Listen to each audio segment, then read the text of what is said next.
જય ગૌ માતા જય ગોપાલ મિત્રો, અત્યારે હાલ 4:50 ટાઈમ થયો છે અને ચંદ્રુમણાથી કોલ આવ્યો છે. એક અજાણ્યા ઈસમે નંદી મહારાજને ટ્રેક્ટરના માધ્યમથી રોડ ઉપર ઘસેડ્યો છે અને એના કારણે નંદી મહારાજને બહુ અંદરની ઈજા પહોંચી છે. તો મેં તરત અહીંયાથી એમ્બ્યુલન્સ લઈ અને નીકળી છીએ હરિયમ ગૌશાળાથી. ત્યાં જઈને નંદી મહારાજને અહીંયા ધન્વંતરી હોમમાં લાવીને દવા શરૂ કરવાની છે. તો હવે અમે નીકળી છીએ ચંદ્રુમણા જવા માટે. આપ જોઈ શકો છો અમારી એમ્બ્યુલન્સ પણ આવી ગઈ છે અને હવે અમે તરત અહીંયાથી ચંદ્રુમણા જવા માટે નીકળીએ છીએ. ડ્રાઈવર સાથે જ અમારો હેલ્પલાઇન નંબર છે 97-230-20-111. એના પર ગમે ત્યારે કોલ કરો. ઇમરજન્સીની અંદર અમારી એમ્બ્યુલન્સ આવી જશે. અને અમે આ ફાઇનલી હારીજ રોડ ઉપર આવી ગયા છીએ મિત્રો. અને હવે ચંદ્રુમણા ગામ તરફ અમે નીકળી ગયા છીએ. આપ જોઈ શકો છો. જેવા જ ગામની અંદર જશું તેવા અમને કાકાનો કોલ આવી ગયો છે તેમનો. એ વડીલ અમને લેવા માટે ત્યાં આવે છે. આપ જોઈ શકો છો વડીલ અમને લેવા આવી ગયા છે અને અમે હવે ઘટના સ્થળે જઈએ છીએ. જે ભાઈથી આ જાણે ભૂલ થઈ હતી એમને તો પોલીસ લઈ ગઈ છે હાલ તો, પણ અમે હાલ ઘટના સ્થળે આપ જોઈ શકો છો એમ્બ્યુલન્સ અમારી આવી ગઈ છે. અને હવે અમે પહેલા નંદી મહારાજને જોઈશું કે કઈ હાલત છે. આપ જોઈ શકો છો કે બહુ ઈજા અમને પહોંચી છે, ઈજાગ્રસ્ત થયા છે. બહારની ઈજા પણ બહુ છે, મતલબ સોલાણું છે બહુ એમને. તો હવે અમે સુરક્ષિત રીતે ગૌસેવકો દ્વારા એમને ઉપરની તરફ રોડ ઉપર સુરક્ષિત લાવ્યા છીએ. અને હવે ધીરે ધીરે, કારણ કે સ્ટ્રેચર તો નીકાળે એમ નથી, કારણ કે જો દોરડું બાંધીશું તો એમને ઈજા પર વધારે દુખાવો થશે. તો અમે ડાયરેક્ટ ગૌસેવકો દ્વારા એમને ઉચકી અને સુરક્ષિત રીતે એમ્બ્યુલન્સની અંદર મૂકવાનો પ્રયત્ન કર્યો છે. અને ફાઇનલી એમને સુરક્ષિત રીતે સ્ટ્રેચરની ગાદી ઉપર બેસાડી દીધા છે. હાલ એમને એકદમ સુરક્ષિત બેઠક એમ્બ્યુલન્સની અંદર આપ જોઈ શકો છો સુરક્ષિત રીતે બેઠક આપી દીધી છે. અને હવે અમે અહીંયાથી નીકળીશું હરિયમ ગૌશાળા જવા માટે. પણ એના પહેલા અહીંયા જે પેપરવર્ક પટાવવાનું છે તો થોડું પેપરવર્ક કરી લઈએ.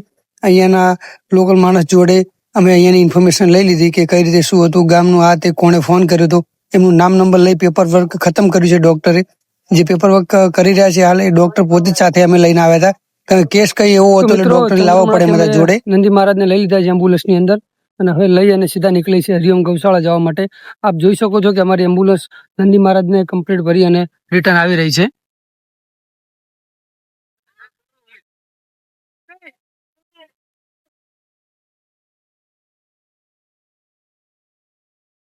તો હવે સીધા હરિયમ ગૌશાળા જઈ ત્યાં ધન્વંતરીની અંદર નંદી મહારાજને સુરક્ષિત ઉતારી અમને દવા તરત ધોરણે ચાલુ કરીએ છીએ.